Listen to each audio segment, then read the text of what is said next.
Hello, my name is Haitham Amin. I go by Sam. I'm the attorney here at Amin Law in San Francisco, California.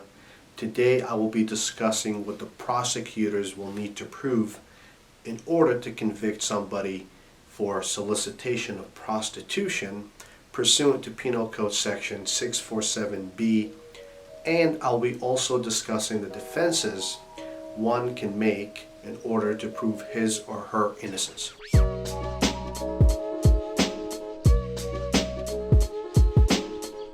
In order to convict someone for solicitation of prostitution, the district attorney's office must prove any of the following conduct. In order for the prosecutors to prove that somebody's guilty of solicitation of prostitution, they must make a showing that somebody engaged in an act of prostitution.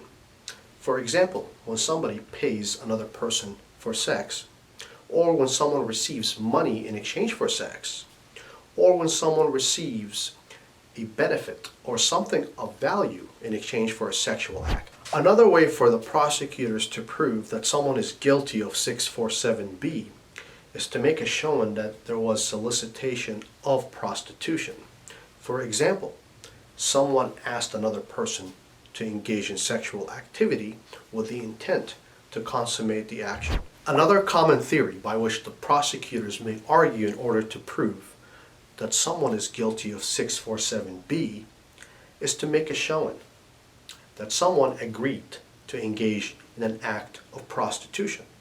For example, going to the ATM to withdraw cash, or asking another person to undress, or agreeing to meet another person at a specified location to exchange cash for sex. Three very common defenses to prove that someone is not guilty of solicitation of prostitution. Number one, police entrapment. Number two, lack of sufficient evidence. Number three, mistake. The person did not have an intent to commit the underlying crime of prostitution. What are the penalties if someone is convicted or found guilty of solicitation of prostitution? Well, it varies. First offense carries a maximum sentence of 6 months in county jail and or $1,000 in fines. Second offense carries a minimum mandatory 45 days in county jail.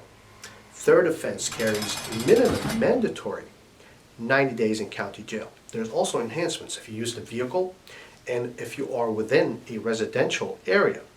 That can also result in a suspension of your license. As always, thank you for watching this video. I have a team of professionals who are ready to help. All you have to do is pick up the phone and give us a call. If you found this video educational, I would greatly appreciate it if you would share it. Of course, don't forget to like, comment, and subscribe. Bye-bye.